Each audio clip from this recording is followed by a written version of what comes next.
나오시겠습니다.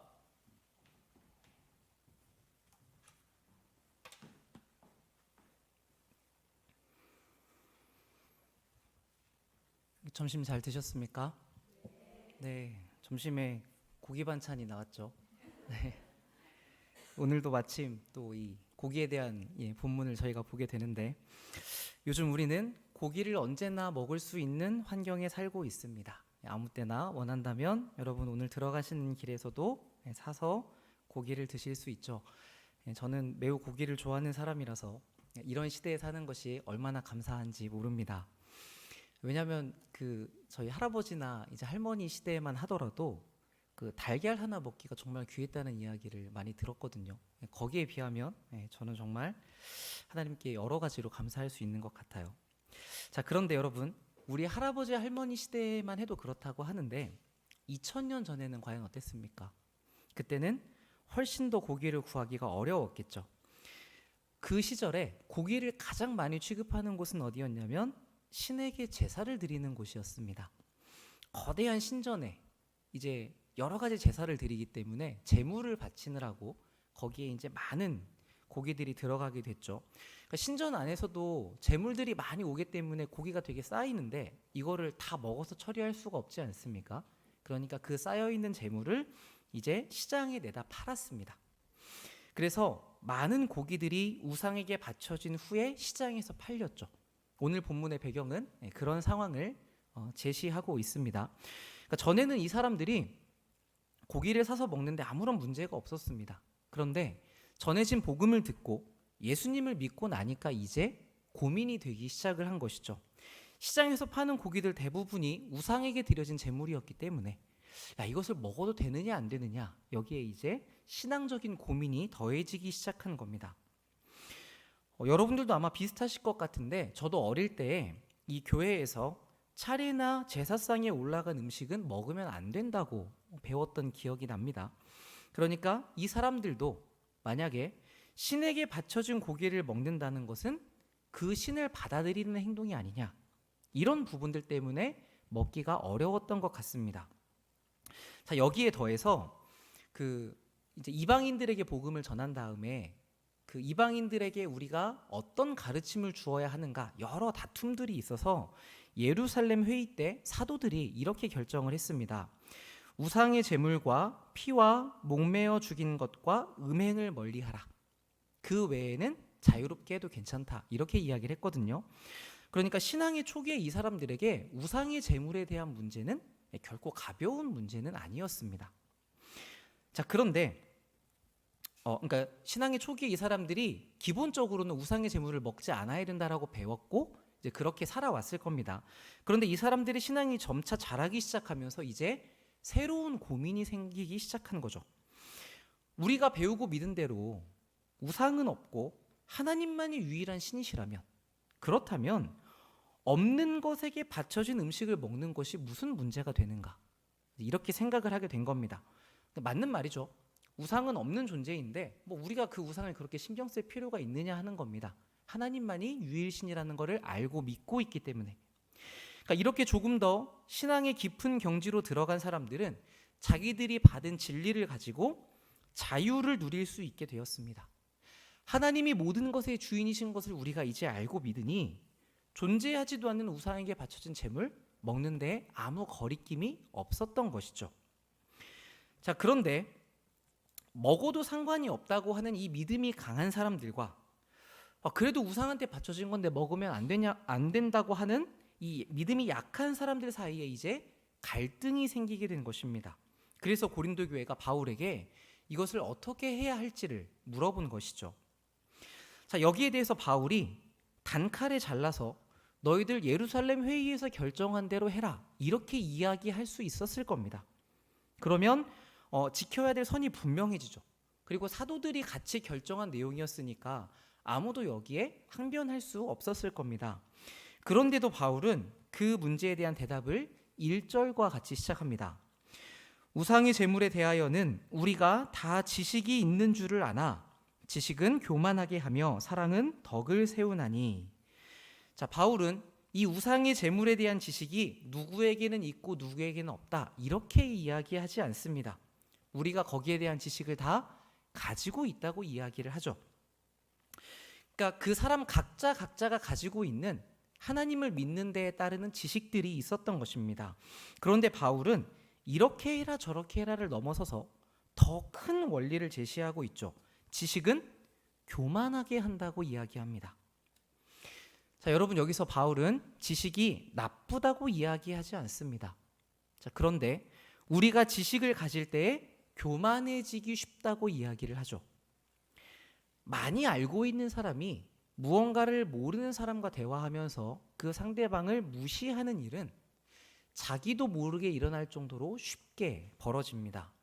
또 내가 많이 알고 있든 적게 알고 있든 상관없이 내가 이 부분에 대한 지식을 확실하게 알고 있다고 여기면, 그러니까 내가 잘 안다고 스스로 생각하면 그것만으로도 우리는 교만해지게 됩니다.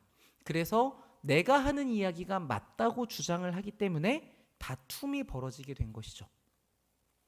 자, 그래서 여러분, 누군가와 의견의 충돌이 있거나 다툼이 있을 때에는 이 부분을 생각해 보시면 좋습니다. 내가 지금 지식이 있다고 해서 그것만으로 상대방을 이기려고 하는가? 이러한 태도와 자세가 우리가 지금까지 계속 보았던 이 고린도 교회의 가장 큰 문제였다는 것을 알 수 있죠. 자, 그런데 바울은 지식은 교만하게 하지만 사랑은 덕을 세운다고 이야기합니다. 여러분, 많이 들어보신 말씀이죠. 자, 우리 2절 말씀 보겠습니다. 만일 누구든지 무엇을 아는 줄로 생각하면 아직도 마땅히 알 것을 알지 못하는 것이요, 또 누구든지 하나님을 사랑하면 그 사람은 하나님도 알아주시느니라. 자, 바울은 여기서 내가 많이 아는 사람이 되고 싶은 것인가, 아니면 하나님께서 알아주시는 사람이 되고 싶은가를 우리에게 묻고 있는 것 같습니다. 여러분은 어느 쪽에 서 계십니까? 대부분 우리가 다른 사람들과 마찰을 빚을 때 우리는 어느 편의 마음을 가지고 있습니까? 사람은 기본적으로 누구나 더 많이 아는 것처럼 보이고 싶어 합니다. 일반적인 지식뿐만 아니라 우리는 하나님에 대해서도 더 많이 알고 싶고 말씀도 더 바르게 알고 싶습니다. 그러니까 여러분이 무언가를 더 알고 싶다고 마음을 가지시는 것은 좋은 일입니다. 그런데 무언가를 알겠다라는 것에만 멈추어 있다면 우리의 바탕이 고린도 교회와 다를 바가 없는 것이죠. 바울은 내가 안다고 지식을 자랑하는 사람은 당연히 알아야 할 것을 모르고 있다고 이야기합니다. 자, 이것을 어느 한 편이 아니라 고린도 교회에 있던 모든 사람에게 이야기를 하죠. 왜냐하면 이 양쪽의 사람은 모두 다 자기가 가지고 있는 지식을 주장함으로써 다투고 있었기 때문입니다. 당연히 알아야 하는 것이 무엇이겠습니까? 하나님이 사랑이시고 우리가 그 하나님을 안다면 우리는 사랑해야 된다라는 전제를 기본적으로 알고 있어야 하죠. 그런데 자기의 지식을 자랑하느라 다투고 있는 사람은 당연히 알아야 할 이것, 형제를 사랑하는 것, 예수님께서 우리에게 주신 단 한 가지 새 계명, 너희가 서로 사랑하라는 것에 대해서 모르고 있다고 이야기를 하는 것입니다. 그래서 바울은 많이 아는 것으로 자랑하려는 것을 목적 삼지 말고 하나님 사랑하는 것을 목적으로 하라고 이야기를 하죠. 그 사람을 하나님께서 알아주신다고 이야기합니다. 그러니까 여러분들이 왜 이렇게 말씀을 많이 듣고 여러분이 왜 그렇게 성경을 읽고 훈련을 받으시고 많은 것을 배우시냐면 다 무엇을 향해 있어요? 사랑하기 위해서 있는 것입니다. 바울은 이렇게 지금 이 다투고 있는 먹어도 된다와 먹으면 안 된다는 사람 양편 모두가 어느 방향으로 나아가야 하는지를 제시하고 있는 것이죠. 자, 그런데 여기서도 너희가 맞고 저쪽이 틀렸다. 그러니까 우상의 제물 먹어도 된다. 너희 이 정도 믿음은 가져야지. 이렇게 이야기하지 않고 또 우상의 제물을 먹으면 안 된다. 너희들 아무리 믿음이 좋아도 먹으면 어떡하니? 이렇게 바울은 편을 갈라서 어떤 규칙을 세워주지 않고 이 양편의 사람들이 한 걸음 더 진보할 수 있도록 가르칩니다. 그게 4절에서 이어지는 내용입니다. 그러므로 우상의 제물을 먹는 일에 대하여는 우리가 우상은 세상에 아무것도 아니며 또한 하나님은 한 분밖에 없는 줄 아노라. 비록 하늘에나 땅에나 신이라 불리는 자가 있어 많은 신과 많은 주가 있으나 그러나 우리에게는 한 하나님 곧 아버지가 계시니 만물이 그에게서 났고 우리도 그를 위하여 있고 또한 한 주 예수 그리스도께서 계시니 만물이 그로 말미암고 우리도 그로 말미암아 있느니라. 아멘. 자, 여기서 바울은 우상은 아무것도 아니고 오직 한 분 하나님만이 모든 만물의 주인이시라고 이야기를 합니다. 자, 이게 무엇을 의미합니까? 우상의 제물을 먹으면 된다, 안 된다? 괜찮다. 아무 문제 없다. 이렇게 이야기를 하는 것이죠. 당시에 고린도 교회 안에 있었던 믿음이 약했던 사람들, 즉 우상의 제물은 먹으면 안 돼. 이렇게만 생각했던 사람들이나 또는 하나님이 모든 만물의 주인이시라는 것을 아직 다 적용하지 못해서 마음이 불편했던 사람들은 이 부분에서 먹어도 되는구나 라고 생각을 했을 것입니다. 그러니까 바울은 이렇게 가르침으로써 믿음이 연약한 사람들, 아직 그 우상에게 바쳐진 제물을 먹을 자유를 누리지 못하고 있는 사람들이 어떤 부분을 바로잡아야 되는지, 여러분들이 믿고 있는 그 믿음의 자유가 얼마나 대단한 것인지를 가르쳐 줍니다. 그러니까 아직 신앙이 어린 사람들을 더 잘할 수 있도록 이렇게 편지를 써준 것이죠. 자, 여러분, 여기서 우리가 잠시 생각해 보면 좋겠습니다. 우리가 어떤 이야기를 들으면 쉽게 판단을 내리게 되죠. 이게 맞는가? 저게 맞는가? 그러니까 상황을 제대로 보고 바른 결론을 내리고 싶어서 우리는 자꾸 판단을 합니다. 여러분, 그게 나쁜 것은 아니에요. 그 상황을 제대로 분별하는 건 중요하거든요. 그런데 옳고 그름을 가리려는 것에만 집중한 나머지 이게 맞고 저건 틀렸네, 누가 잘못했네, 이렇게 우리는 옳고 그름을 밝혀내는 것에만 신경을 쓰게 됩니다. 그래서 우리가 내리는 결과가 어떻게 됩니까? 어떤 일에 대해서 맞는 사람, 틀린 사람, 잘한 사람 또는 잘못한 사람, 이렇게 나뉘게 되죠. 그리고 그 판단을 내린 나는 어떻게 됩니까? 그거를 잘 판단 내린 사람으로 높아집니다. 이것이 지식이 가지고 있는 힘입니다. 자, 그런데 바울은 거기에서 끝내지 않습니다. 틀렸거나 잘못하거나 연약한 사람들이 있을 수 있죠. 이 사람들이 그 다음을 배울 수 있도록, 그 사람들이 성장할 수 있도록 가르칩니다. 그러니까 아버지의 마음을 가지고 있었던 바울은 어떻게 하면 이 사람들이 더 잘할 수 있는가, 이것을 염두에 두고 행동하는 것이죠. 이것이 사랑입니다. 그리고 사랑은 덕을 세워가죠. 사람들을 한데 자라도록 만듭니다. 그래서 아마 이때 우상의 제물을 먹어도 문제 없다고 주장했던 사람들은 이 바울의 인정을 받으면서 이제 어깨가 으쓱해졌을 겁니다. 안 그래도 하나님 한 분이셔서 괜찮다고 그렇게 설득을 했는데 자기들의 말을 이해를 못하는 사람들이었잖아요. 그런데 바울이 먹어도 돼 라고 주장하던 내용을 인정해줬으니까 훨씬 더 내가 맞아 라고 생각을 했겠죠. 그런데 바울은 우상의 제물을 먹어도 된다고 이야기한 사람들에게 너희가 맞았다라고 이야기하고 끝나지 않습니다. 조금 더 성숙한 신앙, 좋은 신앙을 가진 사람들에게도 더 다음으로 나아가라고 요구를 하는 것이죠. 너희들 제대로 알고 있는데 그거 안다고 해서 전부가 아니다. 어디까지 가야 된다? 그 지식을 가지고 사랑하는 데까지 나아가야 된다. 여기까지 이야기를 하는 것입니다. 근데 여러분, 이게 참 어려운 부분인 것 같아요. 그러니까 지식을 가진 사람, 신앙이 조금 더 좋은 사람, 믿음이 강한 사람이 여기까지 오지 못한 신앙적으로 어린 사람을 위해서 나를 낮춰야 하는 문제, 내가 가지고 있는 옳음을 양보해야 되는 때가 오면 우리가 이것을 내려놓기가 참 쉽지가 않습니다. 우리는 어떻게 해서든 내 옳음으로 저 사람을 끌어오려고 하거든요. 저 사람이 틀렸기 때문에 우리는 자꾸 여기로 데려오려고 하는데, 그런데 바울은 그렇게 이야기하지 않죠. 사랑이란 그 사람들을 위해서 강한 사람, 옳은 사람이 양보하는 것이라고 이야기를 합니다. 우리 7절을 보겠습니다. 그러나 이 지식은 모든 사람에게 있는 것은 아니므로 어떤 이들이 지금까지 우상에 대한 습관이 있어 우상의 제물로 알고 먹는 거로 그들의 양심이 약하여지고 더러워지느니라. 먹어도 됩니다. 여러분이 맞는데 모든 사람이 다 그렇게 알고 있는 것은 아니란 이야기죠. 이전의 습관들, 제사상에 바쳐진 제물은 먹으면 안 돼.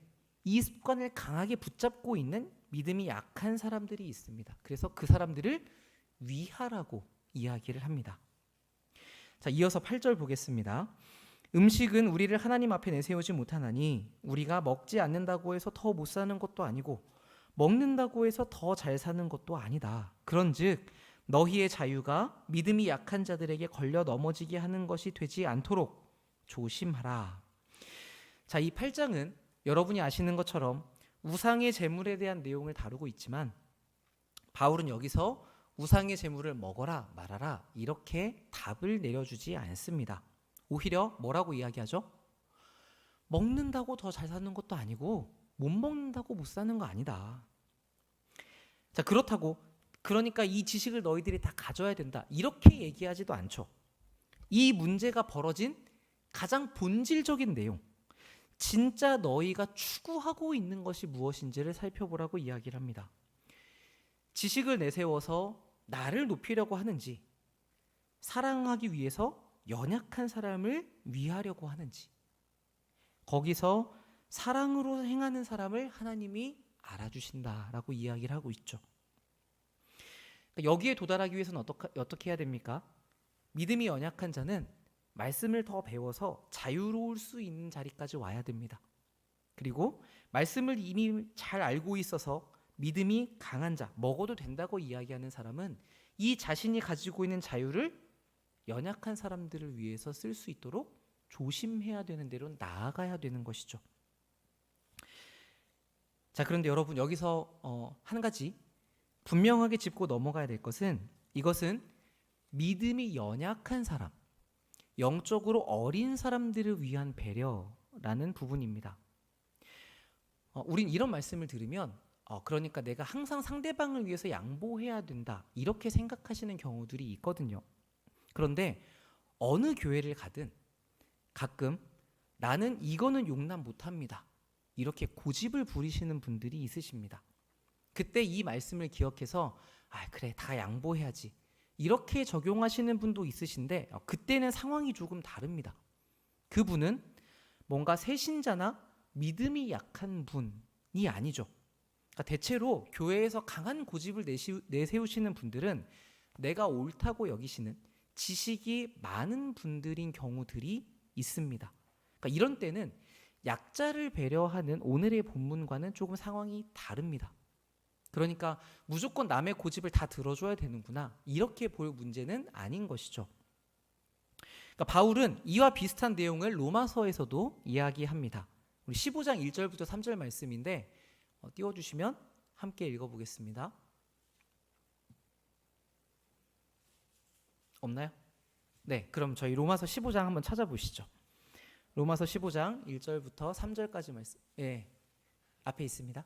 못 찾으신 분은 보시면 됩니다. 같이 읽어보겠습니다. 시작. 믿음이 강한 우리는 마땅히 믿음이 약한 자의 약점을 담당하고 자기를 기쁘게 하지 아니할 것이라. 우리 각 사람이 이웃을 기쁘게 하되 선을 이루고 덕을 세우도록 할지니라. 그리스도께서도 자기를 기쁘게 하지 아니하셨나니 기록된 바 주를 비방하는 자들의 비방이 내게 미쳤나이다 함과 같으니라. 아멘. 약한 자의 약점을 어떻게 하라고 합니까? 담당하라고 합니다. 담당해야 되는 사람이 누구냐면 믿음이 강한 우리입니다. 저 사람은 왜 이런 걸 모를까? 당신은 틀렸고 내가 맞으니까 당신이 여기까지 와야 됩니다. 이렇게 강요하는 게 우리의 역할이 아니라고 이야기하죠. 강하신 여러분들이 담당해 주셔야 됩니다. 여기 계신 여러분들이 섬겨주셔야 된다는 이야기입니다. 자, 그러면 많은 분들이 이렇게 생각하십니다. 목사님, 저도 그렇게 믿음이 강하지 않습니다. 그 마음이 어떤 마음인지 저도 잘 압니다. 왜냐하면 저도 제가 믿음이 강하다고 생각하지 않기 때문입니다. 자, 그런데 여러분, 여기에 계신 여러분들이 아니라면 여기에 안 계신 분들이 믿음이 더 강하시다고 이야기할 수 있을까요? 그렇게 이야기할 수도 없잖아요. 그렇죠? 오늘 이 자리에 하나님께서 주시는 말씀은 여러분들 각자에게 주시는 말씀이죠. 그러니까 이 일을 여러분이 피하려고 하지 마시고, 저 믿음 약해요 이렇게 도망가지 마시고 여러분에게 주시는 말씀으로 삼으시면 좋겠습니다. 바울은 이것이 우리 주님께서, 예수님께서 보이신 삶이라고 이야기합니다. 하나님은 우리에게 지금보다 더 나아질 것을 요구하시는 것 같습니다. 그게 참 부담이 되죠. 근데 한편으로 생각해보면 여러분이 갓 태어난 어리고 연약한 아기라면 하나님께서 이런 내용을 요구하시지 않을 것 같아요. 그런데 여러분이 이 말씀을 받을 만큼 성장하셨기 때문에, 하나님께서 지금까지 자라게 해오셨기 때문에 지금보다 여러분이 더 성숙해질 것을, 더 예수님을 닮아가시기를 요구하시는 것입니다. 요 근래에는 연휴가 참 많았습니다. 이어지는 연휴가 많아서 다들 이제 그 시간을 많이 보내셨던 것 같은데, 이제 사역을 하게 되면 교회에 정해져 있는 스케줄이 있기 때문에 연휴가 있어도 움직이기가 좀 쉽지 않습니다. 그래서 대부분은, 저 같은 경우는 이제 서울 근교에 카페들이 많아서 나가서 설교 준비하고 이렇게 시간을 보내다가 오기 마련인데, 그렇게 다니다 보면 이 연휴 때에는 가족분들이 그렇게 많이 나들이 나오시는 거를 보게 돼요. 옛날에는 이제 그 모습을 보면서 야, 가족들이 이렇게 같이 시간을 보내는 거 참 좋은 것 같다라고만 생각을 했는데, 자, 이제는 그걸 보고 있으면 야, 저 부모님들은 얼마나 쉬고 싶을까, 이 생각이 제일 먼저 듭니다. 아침부터 그 막히는 차를 운전해가지고 여기까지 오시고, 그럼 보통 그 아버지들은 어디에 계시냐면 그늘 아래서 주차장에서 주무시고 계세요. 그러면 엄마가 아이들 손 잡고 땡볕 아래서 이제 막 다니시죠. 아이들에게 끌려서. 그러니까 아이들이 아무 데서나 그냥 좀 잘 놀다 오면 너무 좋겠는데, 그런데 왜 그렇게 부모님들이 따라다니십니까? 이 아이들을 사랑하기 때문에. 그렇죠? 아직 어려서 밥도 혼자 못 먹고 혼자 잘 놀지도 못하는 그 아이들을 보고 왜 부모님이 밥 먹어라, 그냥 밥 너 알아서 먹어, 혼자 놀고 와, 이렇게 해도 될 텐데 그렇게 하지 않고 밥 먹어라, 놀러 가자, 이렇게 그 아이의 약함을 부모가 담당하시죠. 왜 그렇습니까? 아이를 사랑하기 때문에. 그러니까 내가 힘들고 손해보는 일이거든요. 부모님의 역할은 다 그런 것인데, 그런데 그래도 좋은, 내가 그 약함을 담당할 필요가 없는데도 내가 그렇게 기쁘게 하는 그 마음을 우리가 사랑이라고 부르지 않습니까? 그러니까 여러분, 기쁨으로 양보하고 그 연약한 사람 옆에 서 있는 것, 사랑은 이것을 우리에게 요구합니다. 겉으로만 그런 행동을 하는 게 아니라, 내가 부모니까 부모로서의 책임을 다해야 돼서 너무 싫은데 그 옆에 서 있는 것이 아니라, 그 행동을 하도록, 그 행동을 만들어낼 만큼 사랑하는 마음을 품고 있는 것이죠. 그러니까 내가 지금 그런 마음이 아니라고 하더라도 하나님의 도우심을 구하면서, 하나님, 제가 사랑하는 마음을 품을 수 있도록, 사랑하는 마음으로 바꾸어갈 수 있도록 해달라고 우리는 그 역할을 하나님께 요구받고 있는 것입니다. 한 목사님께서 이렇게 말씀하셨습니다. 약한 사람을 받쳐주는 사람의 깊이가 깊어야 합니다. 이것이 교회의 자랑입니다. 우리는 보통 언제 교회를 자랑하냐면 교회가 커졌을 때, 또는 교회가 무언가 대단한 일을 해냈을 때, 그럴 때 우리 교회 이런 교회야 라고 자랑하죠. 그런데 건물을 높이 쌓으려면 그 기초공사를 깊게 해야 되는 것처럼, 우리 교회가 하나님 앞에서 잘 지어지기를 원하신다면 이 바닥을 받치는 분들이 든든하셔야 됩니다. 그러니까 영적인 수준의 분별은 필요한 것이거든요. 저분이 이 정도까지 오셨구나, 이런 만큼이시구나, 분별해야 됩니다. 그런데 중요한 것은 그것으로 저 사람을 판단하거나 정죄하거나 무시해서는 안 되는 것이죠. 오히려 저분이 어리시구나 이러하시니 내가 더 섬겨야겠다 이렇게 가야 합니다. 여기에서 비롯되는 태도가 무엇입니까? 성도의 친절함, 관대함이죠. 겉으로만 친절해 보이도록 서비스를 하는 게 아니라 진짜 이러한 마음으로부터 그 태도가 나오는 것입니다. 그래서 영적으로 어린 분들, 조금 모난 분들, 이런 분들을 여러분들이 어떻게 대하시는지를 보면, 또는 어떤 교회가 그런 분들을 어떻게 대하는지를 보게 되면 그 교회의 영적인 분위기와 수준을 대략적으로 판단할 수 있습니다. 자, 그럼 이제 우리를 살펴볼 필요가 있겠죠. 여러분은 어떠하십니까? 강한 믿음을 가지고 그 강한 믿음으로, 지식으로 다른 사람을 지적하십니까? 아니면 그 사람들의 연약함을 품어주시는 편입니까? 수없이 우리가 이 사랑하라는 말씀을 많이 들었는데 우리는 왜 지적하고 못마땅해 하고 판단하면서 나의 옳음을 주장하는 일들이 그렇게 많을까요? 모든 사람은 좋은 교회를 원합니다. 이 자리에 따뜻한 환대가 있기를 바라죠.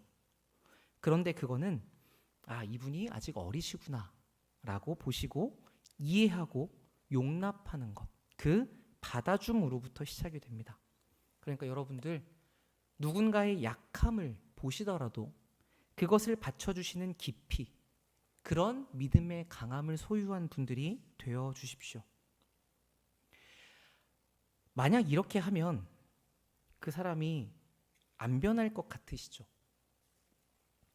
잘못된 건 얘기해줘야 고칠 수 있지 않습니까? 이렇게 생각하시는 분들이 많으시더라고요. 그런데 여러분, 그때마다 한번 반대로 생각해 보십시오. 우리가 지금까지 그렇게 지적하고 잔소리하고 고치려고 해서 그 사람이 변합니까? 안 변하죠. 그래도 안 변하니까 우리는 더 다투고 더 크게 얘기하고 더 강하게 얘기하는데 그러면 더 안 좋아집니다. 그렇게 해서 얻은 결과물이 무엇입니까? 목사님, 사람 참 안 변합니다. 이게 우리의 방식으로 얻은 결과물이지 않습니까? 근데 이건 기독교가 무엇인지를 잘 모르시는 말씀입니다. 우리가 여기 앉아 있는 것이 하나님께 지적과 잔소리를 들어서입니까? 아니죠. 우리가 먼저 사랑을 받았기 때문에, 그 사랑이 우리를 녹였기 때문에 우리가 이 자리에 앉아 있는 것 아닙니까? 그러니까 우리 생각에는 꼭 지식이 세울 것 같은데 결국은 사랑이 사람을 세운단 말입니다. 그러니까 여러분 주변에 변하지 않는 사람이 있다고 느끼신다면 꼭 한번 생각해 보십시오. 내가 그 사람을 더 용납하지 못해서 그런 것 아닌가? 내가 그 사람을 더 사랑하지 못한 것은 아닐까? 이 부분을 살펴보셔야 됩니다.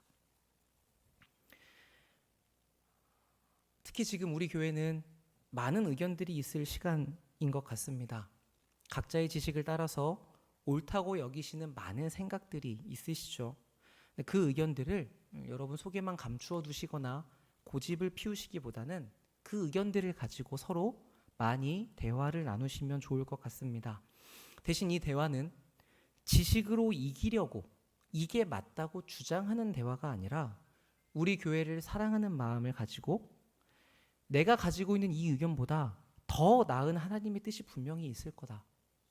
그러니까 나는 지금 이게 맞는 것 같은데 이것을 버리고 더 하나님이 원하신 것을 찾아봐야겠다라는 그 겸손한 마음으로부터 이루어지는 대화여야 됩니다. 그래야 우리가 서로 같이 하나님의 뜻에 일치하기 위해 대화할 수 있게 됩니다. 지식이 없는 사랑이 아니라 지식을 넘어서는 사랑. 이 말씀에 순종하기 위해서 애쓰는 모든 분들, 사랑하기를 노력하시면서 함께 자라가기를 애쓰는 여러분들을 통해서 우리 교회가 주님의 사랑과 그 따뜻함을 잘 담아낼 수 있는 우리 주님의 교회로 지어져 가기를 바랍니다. 기도하겠습니다. 하나님 아버지, 은혜를